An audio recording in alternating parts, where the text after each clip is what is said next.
and welcome back to another episode of Like-Minded with your host, CDFDMAN. And, I think Recabilly's around here somewhere. I don't know. And welcome back, guys, to another episode of Like-Minded. In this series, we bring people who are like-minded in the community to come on and talk about what they're doing and just generally talk about Minecraft. And today, we have Adrian ABrightmoore. Hey! Woohoo! Hey! Whoa! Hi, guys! Hi. Hey, can I join you guys? Yeah, sure. Come on down, buddy. Woo! Yay! Oh wow, it's Recabilly. Yeah. Okay. Okay. So, if you guys don't know who Adrian ABrightmoore is, he is a major part of the Minecraft community. He makes these amazing custom MCEdit filters that I know I personally use. He helps out. He helps out with a lot of different things within the community, and he's good friends with people we know. And hopefully now friends with you guys. Look Yay! at this. Yay! Of course, no doubt. Okay. Welcome to the show. You obviously have a lot to do with the community. Go ahead and tell the people exactly what it is you do. Right. Okay. I do filters. Filters are funny little things. They're programs that you write that take away the tedious parts of Minecraft, like building things. No, hold on. That's not right, is it? So what I do is I write a bit of code, and then in MCEdit, which is a map-making tool, you can run that code, and around your map, all these things spring up, like... You made a Death Star. Oh, yeah, I do. It's an under construction Death Star, but it is a Death Star, and it is almost fully operational. You're afraid? I'd be very afraid. I made a dropper filter. So if you run the dropper filter, it gives you a full-blown dropper that you can jump down and die on, which I think everyone really needed. So yeah, lots and lots of filters is what I do.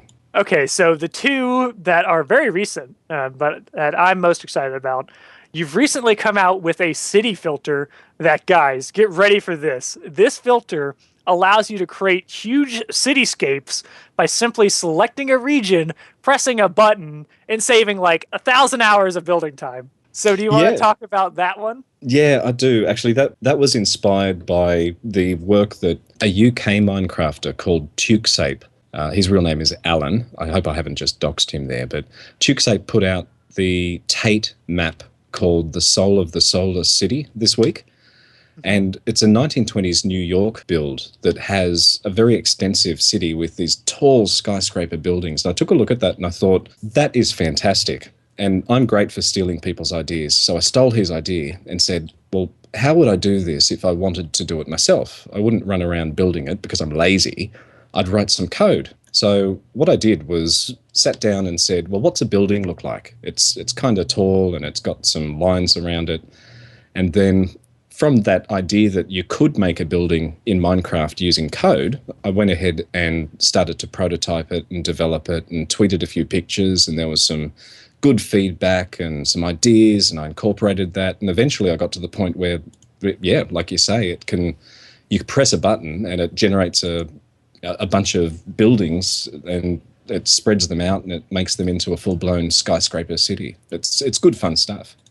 And as a map maker, if you've ever tried to actually build a city by yourself, you know that even with World Edit and all these different plugins and filters, it takes a long time. That's why I'm really excited about this one. For sure. And the good thing about doing it, the good thing about doing it in code is you can add a lot of detail that you just wouldn't bother with if you were doing it by hand. So in this case, all the cities have floors and they've got windows and they've got 4 sides instead of just one. It's easier when you tell the computer what to do and let it go ahead and do it again and again and again. Mm-hmm. Yep, I can definitely see myself using this for maps because I am such a lazy builder. This is perfect for me.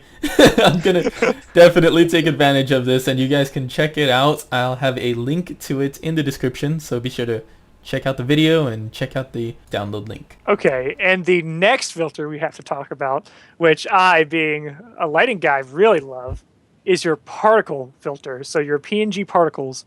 And if you guys have never heard about this filter, What it allows you to do is you can actually take a PNG image file and convert it into particles in-game to create that image of that file.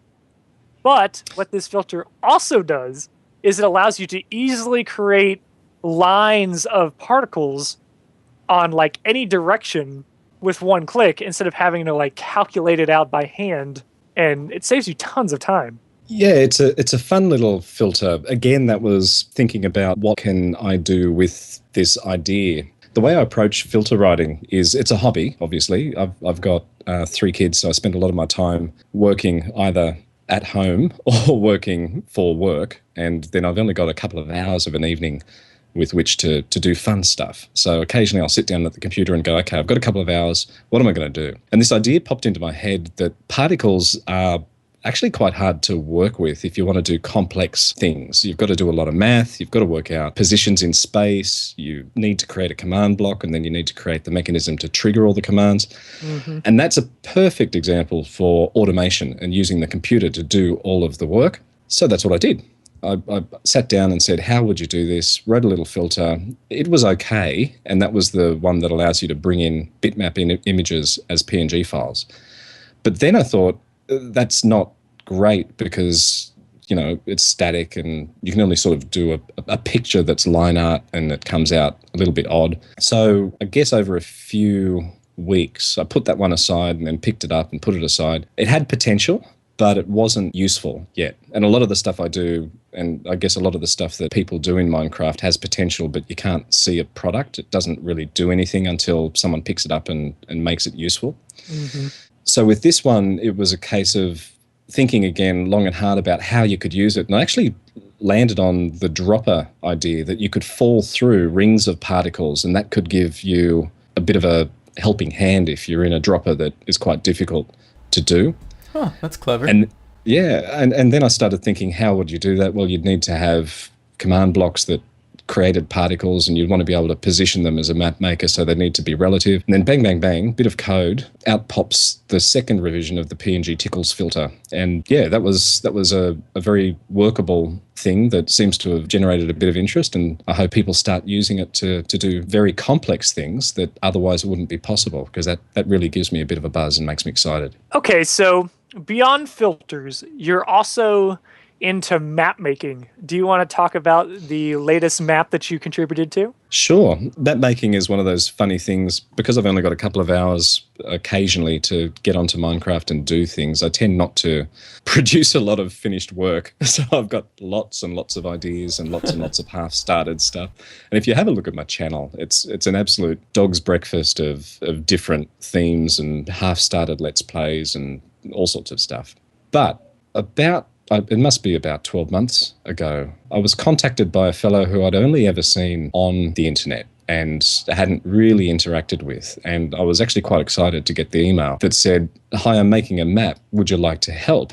This was the Q Magnet, who you two may be familiar with. Who's that? Q Magnet? Never heard of him. Oh, man. Sounds like a mean guy. I don't like him. Is it like, hey, do you say his name like Cube? It's like Cube Magnet? I don't know. Seems like a useless email to me. Anyway, go ahead. I was quite excited to hear from this fellow, but he had a rather odd request. He said, I'm making Diversity 2. Would you like to help make the map? I need you for the dropper. I'd never played droppers before. I had absolutely no idea what he was talking about. But, you know, I said yes, because that's what you do when someone contacts you who is responsible for the most downloaded map in Minecraft history. Right. So I very quickly turned to YouTube, and another friend of mine, Ron Smellick. Have you guys ever had any interaction with Ron? No. Ron? I never heard of him. Doesn't ring a bell. Nope. I may have just destroyed your bench. I'm not sure.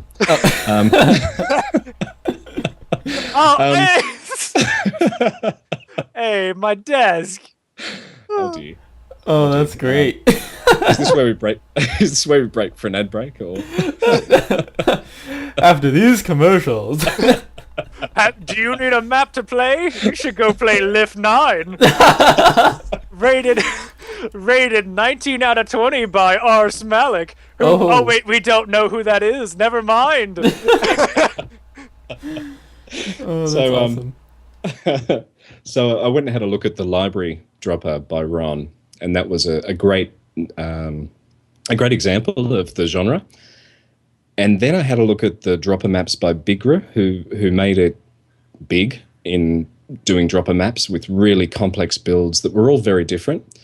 And the Q Magnet and I somehow pulled off, and it was mostly the Q Magnet, I've got to admit, somehow pulled off the dropper branch to the point where I think he got the balance really good. This is in the Diversity 2 map. If you try the blue wool block, that's the dropper branch. And you open up into a bit of a hub that's got, I think it's 8 different options for dropping, so different color drops. They're all completely different, and it's such a varied experience. And most of them are not hard for the sake of being hard. There's some misdirection involved. There's some puzzles, but they're all completely different and very interesting to play with. And I really enjoyed the experience. It stretched me as a hobbyist into areas that I hadn't previously played with. And yeah, it gave me the opportunity to build a filter that builds droppers, which is kind of fun as well. So did you use that filter a lot in that segment? I didn't, actually. If you've played the Diversity 2 map, there's a tie-dye drop, which uses the Fabulous filter, which is about changing blocks in shapes to rainbow colors. And you've got all these customization options. So you can, Dragnoz has used it for changing wood types, for instance, on some of his builds.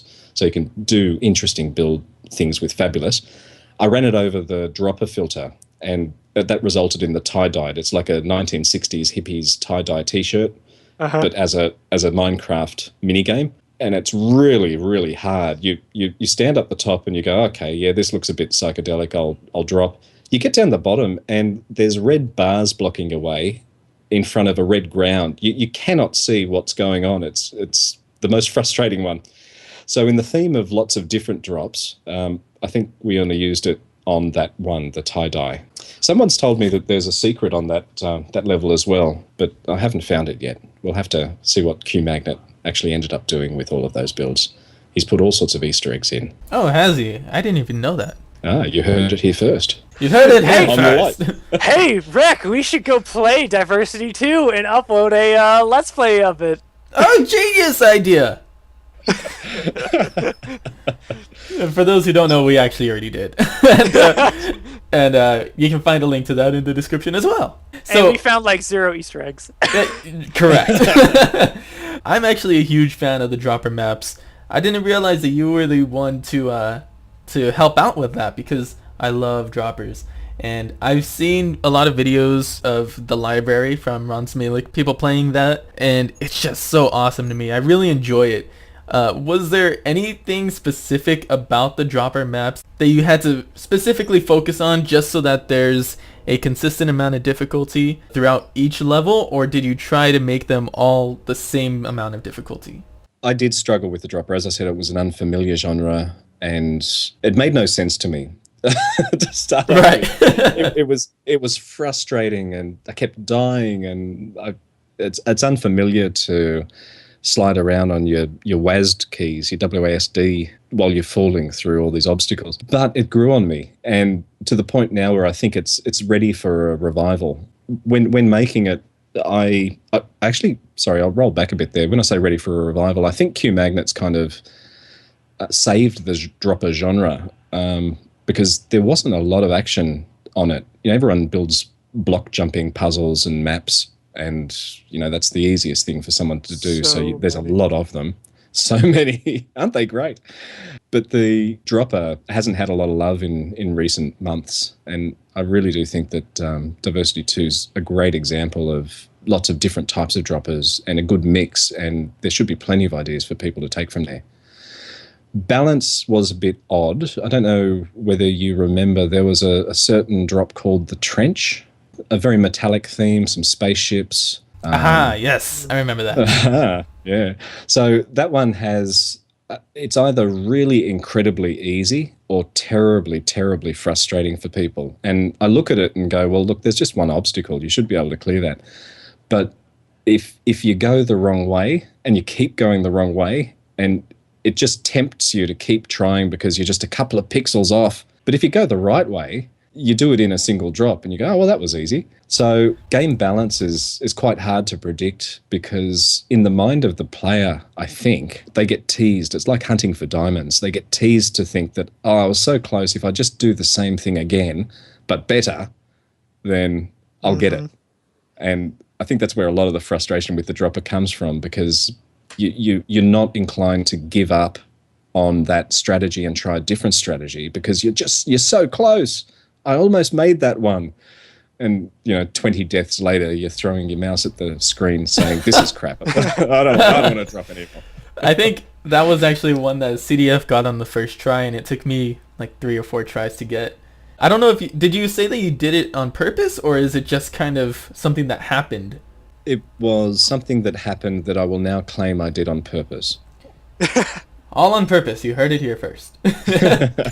Unlike-minded. Unlike-minded. That must be something very difficult to do, especially with droppers, because you have to account for, one, where are they dropping from? How much time do they have before they reach this obstacle? Where are they trying to get to? There's a lot that goes into the dropper maps that kind of just flies over our heads. Yes, or falls on the ground. Right. With the science of the dropper, I built a little lab and tried to work out, how many blocks can a player move in this direction if they're falling and that direction if they're falling. But I do have to make perfectly clear the Q Magnet did the finalization. He built many of the droppers in Diversity 2, and he really polished it to the point where it was playable. And, massive kudos to him. He took some builds that were marginal at best and really made them into a map that, as I say, I think is quite excellent. I think it really has the potential to get people thinking about something other than jumping from block to block. Yeah, that's definitely a genre that needs a lot more love. I had an idea once, and I'm going to share this with the world. If somebody makes this, give me the credit. I had an idea. For a little while, I was in the idea of doing infinite things. Like, I did an infinite parkour, I did an infinite runner, and I wanted to do an infinite dropper map. And the idea is basically you fall down, you get teleported back up, and then there's a new terrain underneath you. And it randomly selects every time you go down which terrain it's going to be that you have to try to avoid. Mm-hmm. So that was kind of an idea that I wanted to do. Who knows, maybe I'll get back into that. Because it shouldn't be too hard. But yeah, dropper map needs more love. Need more of them. I like that idea. I can share I've done some testing with the relative teleport. The only challenge is you've got to be so very, very careful that when you're teleporting the player, the new place needs to be close to the old place, because otherwise you're stuck with chunk loading and those refresh problems. And it really breaks the immersion. So yeah, get onto it, Recabilly. That sounds like a fantastic. Right. I would play that map. Yeah, Rec, you should totally go do that, and then release it. Oh, I don't know about that part. Whoa, that's too much commitment for me. Way too much commitment. Uh-oh. I don't want to be sitting in the middle of this. All right, so Adrian, you are obviously a busy guy. You have work, you have family, you have your kids, and then you do the MCEdit filters, you play Minecraft. Are you working on anything specific right now that you would want to share with people? I have many projects sitting on the shelf. I've got one which is an adventure map. I love adventure maps. I love the idea of adventure maps. And the one that I'm working on is part of a trilogy. See, I've got grand ambitions. Oh, yeah. It's called Arise, and the idea behind it is you are in this world where there's some conflict and you need to resolve the conflict. And it brings together a few ideas that I've been working on for years and years and years, and brought into the Minecraft realm, which probably means I need to try really hard to make it enjoyable for other people, because one of the things that I've noticed is something that sounds good in your head may not play well for other people's heads. So I need to make sure that it's Right. polished. And something that I've mentioned this before, but it's something that I've learned from Seth Bling is whatever you do, probably make it good for video because if it's good on video, people will want to record it, and then it gets you more downloads.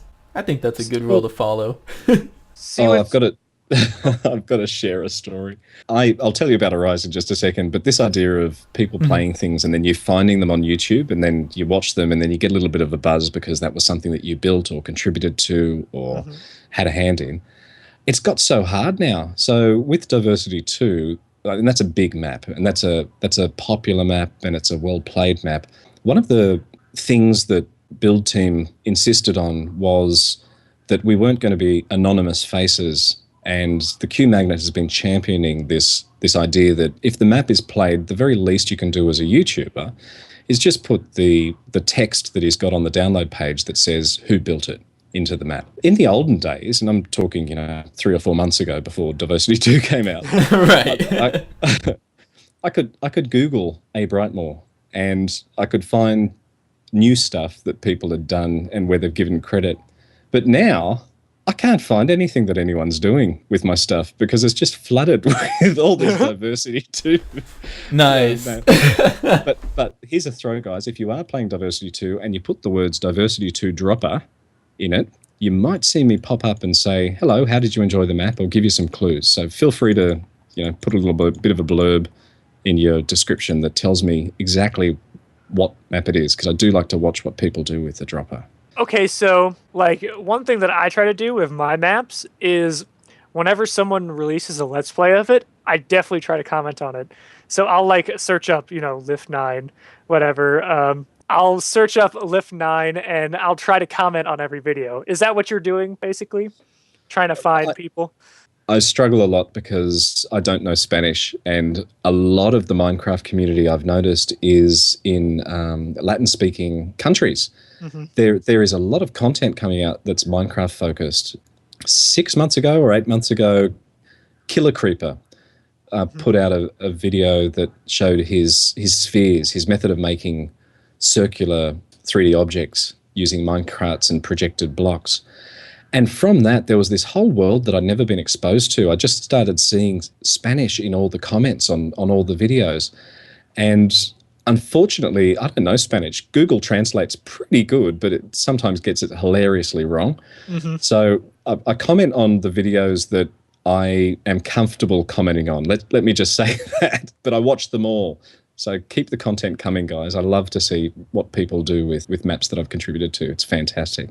Okay, so I know we were going to talk about Rise, but on the note of that spherical object generation using minecarts, right? I feel like the next realm that hasn't really been explored as much with that concept is using armor stands to pull off the same thing. But then you can do a lot more with armor stands in terms of you could start really doing some pretty crazy geometrical shapes with them. Oh, I do like crazy geometrical shapes. I like them a lot.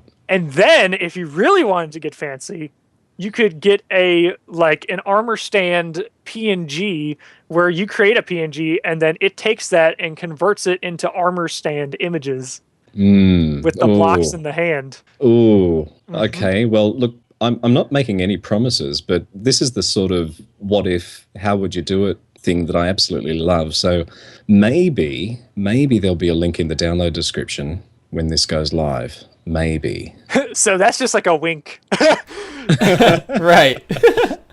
But okay, back to the adventure maps. So you're making a trilogy Rise, and what I wanted to say before talking about that is I really like the fact that you're planning ahead and making a trilogy, because I feel like a lot of adventure maps don't really take the story across multiple maps. I mean, that's something I try to do in my adventure maps. So Lift 9, Unbreakable. You do. Yeah. It's all the same universe that I can pull from, but I don't see that very much. And then my final comment before we actually talk about the maps is I feel like going back to the YouTube thing, playable for YouTube, adventure maps, it's harder to do because your average YouTube video is like 20 minutes long. Yeah. And then an adventure map, if it's good, I feel like is going to be longer than that. So you want to comment on that, and then comment on some of your Rise design ideas that you have and stuff like that. Sure, I'll try and stay on topic. I guess one of the mechanisms that I'm thinking of using is to have the scenes. So define play areas, have an entry, have an exit criteria.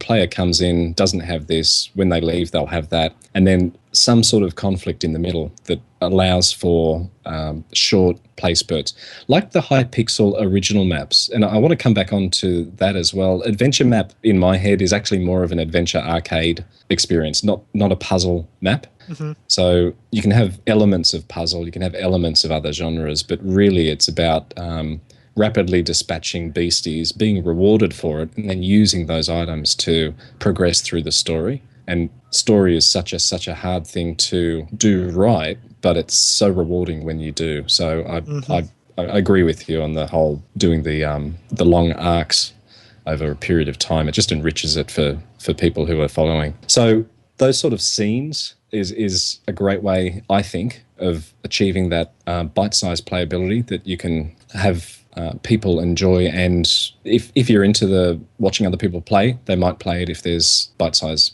interesting bits. There's a fellow out on the Twitter and YouTube world called Orange1095. Orange springs from the UK as well. And he has a set of maps called, I'm going to get this horribly, horribly wrong, but it's Keystone, and the most recent was Emerald, I think it is. So the Keystone maps are all these adventure style, but heavy on the combat.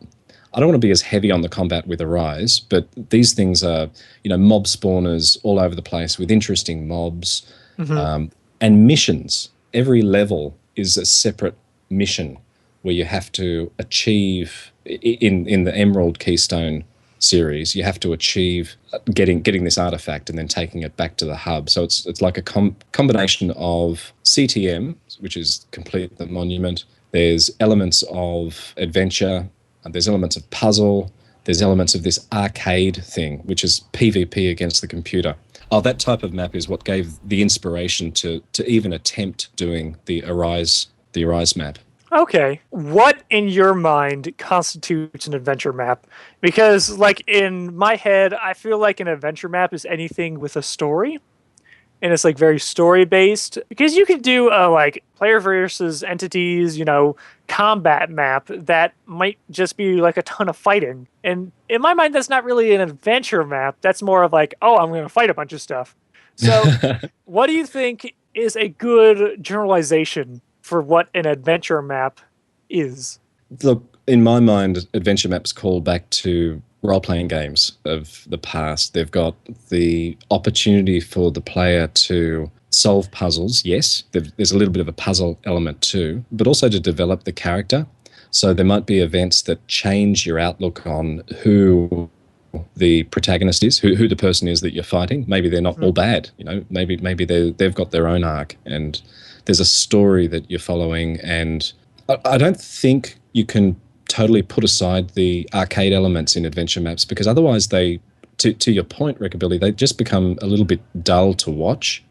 So there needs to be challenges that are time-bound. There need to be challenges like, a player in a flooding room, giving some sense of urgency, rather than just, okay, I've been in this for the last 5 episodes, I'm still stuck on this puzzle, I'll have another go, watch me for 20 minutes derp around. So the adventure element needs to have a bit of excitement to it. Like a player who's stuck in a flooding room, there needs to be a sense of urgency that makes the people who are also joining the series, if it's being Let's Played, excited and wanting to see this thing resolved. If you don't have that sense of urgency, then it's kind of, blah, it's kind of meh.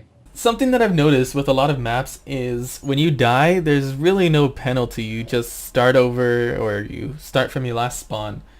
The urgency, I think, is best portrayed through this, because let's say if you die, you have half your health suddenly. So suddenly your life matters that much more. You need to get out of that sticky situation before you die, and then you don't have as much health for the next time. And then there can be like little ways throughout the map that you can gain those hearts back, but until you do, you're kind of screwed. Yeah, I love watching Let's Plays where the player is in some sort of crisis. Right, because they always act more worried. The video quality is just a lot better, and they're not just like, okay, I didn't make it this time, let me die and retry. So I think that's something that I'd like to do in a map sometime. That sounds like a great idea. I would like to throw out there the one thing about Minecraft as a hobby, even as a partial pick up from time to time hobby, is the community and the ability to talk to people who are doing interesting things and feed off those ideas. And I particularly love collaborating, mostly because I'm lazy and it's great to have other people do all the work. So Right. That's why I have CDF. Yeah, it's true. Yeah. I'm just going to throw out there too, there's a bunch of people who are doing interesting things with Minecraft as an education tool, and I love that idea, and I love supporting those things. So this has culminated recently with the release of the Tate Worlds projects. There's a fellow called The Common People, or Professor Adam, Herald's from the UK. He does a bunch of series teaching people all sorts of things, coding in Scratch and other platforms, but also a lot of Minecraft content. And we first got together when he reached out. I think I connected with him over his human body project. He's got a Minecraft map which has real scans from a scanned human in it, and you can fly around and explore the interior, and it's a little bit gross, but it's also fantastic. Because if you think about how kids learn, it's through engagement, and a lot of the people who are learning these days are very familiar with 3D environments and very familiar with walking around something to understand it rather than just being told about it. And Minecraft is just a great platform for that. In Australia, there's a fellow called Elfie who also takes the Minecraft EDU community into Australia, and he's doing amazing things with his classroom. And you can check out his channel, Elfie, where he's got actual classroom sessions, and you can see what works and what doesn't and what connects with people. So there's this other community of map making that is targeted to get a social outcome, and I think that's really exciting. And I feel like so many kids play Minecraft that it's such a good medium to do, and just how flexible it is as well. Yeah, agree. All right, I think we're getting to the end of the episode. So, at the end of each episode, we are known for giving our guest a special payment. And today, you requested particles, so this is what we can give you. Make as many particles as you want. Oh, this is amazing. Look, guys, it was just fantastic to come on the show and just to talk about what's happening in Minecraft, but this is brilliant! Oh, yes! Oh, that's awesome. Oh, man. Well, thank you, everyone, for watching. Cool. If you liked what you saw, please leave a like, subscribe, and comment below on what, Adrian was talking about, what we were talking about. And if you want to see anyone on, maybe we can get them. Yeah, let us know who you'd like to see. Also, be sure to check out the description. We got all the videos and people that we've mentioned during today's episode right down in there. So we will see you in the next one. Bye. Bye, guys. Until next time, we're out. Do you have any final words that you want to say, Adrian? Just everyone in the community is so awesome. Stay nice, everyone, and keep Minecrafting. Woohoo! Bye! Bye.